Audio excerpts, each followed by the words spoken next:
Now head over to Darren McCaffrey, our political editor. And Darren, Boris claims he had the support of over 100 MPs, but he doesn't run anyway. Is this because he simply would be leading a party horribly divided? Yeah, I think, first of all, we do have to question whether he does have 102 MPs. Of course, publicly, he's got, barely less than half of that, essentially, to a large degree, who said they're willing to back him, Mark. So I think we do need to potentially question that 102 figure that he suggests. But let's say he is right. It is also still clear that Rishi Sunak would almost certainly have beaten in the parliamentary party, probably by 2-1. So a sense that he would have lost out to Rishi in terms of parliamentary support. Now, clearly, if there had been a contest, it would have gone to party members. Again, though, and I think this is maybe the reason he's also decided to pull out, would he have won amongst the membership? Now, most people seem to think he would have done, but he might have just won among the membership. And so what you effectively have is the Conservative membership divided, and also the parliamentary party not in support of him, largely. And at the end of the day, Britain is a parliamentary democracy. If the Prime Minister needs the backing, particularly of his own MPs, if he wants to get anything done, then it would have been a very, very tricky situation for Boris Johnson. Essentially what I'm trying to say, Mark, is he sat down this evening and worked out that it was far from guaranteed that he would win this contest. He could not afford to lose it, and that is why he's decided to pull out. I think there are two other interesting things to note tonight. First of all, rather extraordinarily, even though I reckon we're almost certainly going to see Rishi Sunak as Prime Minister this time tomorrow, Boris Johnson does say that he thinks that somehow he will be the right person to lead the Conservative Party into the next election. He says, "I believe I am well placed to deliver a Conservative victory in 2024, which sounds quite extraordinary. So he is not giving up, it seems, any ambitions of leading the Conservative Party at some point in the future. And second of all, there's been a big discussion about where Penny Mordaunt would play out in all of this. Where would Boris Johnson's 102 supporters, or whatever number it is, would they back Penny Mordaunt in necessity to try and keep Rishi Sunak out of this race? Well, it seems largely, actually, from what we've seen so far, they are actually backing Rishi Sunak instead. So they're not backing Penny Mordaunt. Nadhim Zahawi, former Chancellor, big supporter of Boris Johnson. He came out yesterday. He has tweeted in the last couple of minutes saying that a day is a long time in politics, but given the news that it is clear that Rishi Sunak should be the next Prime Minister. So I suspect, Mark, we will probably see Penny Mordaunt either not reach that 100 figure, even if she does, maybe pull out, and almost certainly the new Prime Minister, the new Conservative leader, this time tomorrow, will be Rishi Sunak. That's right. As news was breaking, I speculated that Rishi Sunak could be on his way to see the King tomorrow afternoon.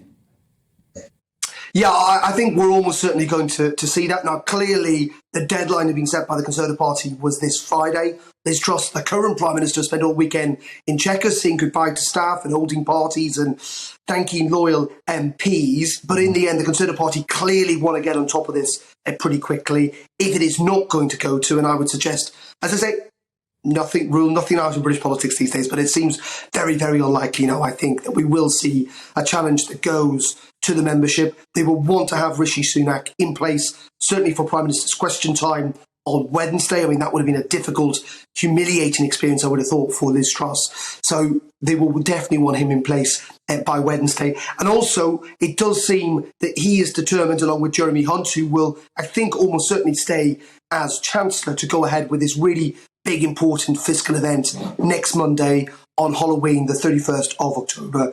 So yes, quite extraordinary that we will have a new Prime Minister, our third Prime Minister in the space of 2 months. This man that you see on your TV screens, Rishi Sunak, the former Chancellor, the man whose resignation, it must be said, brought down Boris Johnson. One of the reasons that many party members do not like him, they feel that he stabbed Boris Johnson in the back. He lost out to Liz Truss in that membership vote, but almost certainly, I reckon, he will be Britain's new Prime Minister by 2, 3, 4 o'clock tomorrow afternoon. Yes. Darren, very briefly, if you can, we need to get to Lord Michael Howard, Anne Widdecombe, Bill Cash and Dennis McShane. But two really quick ones.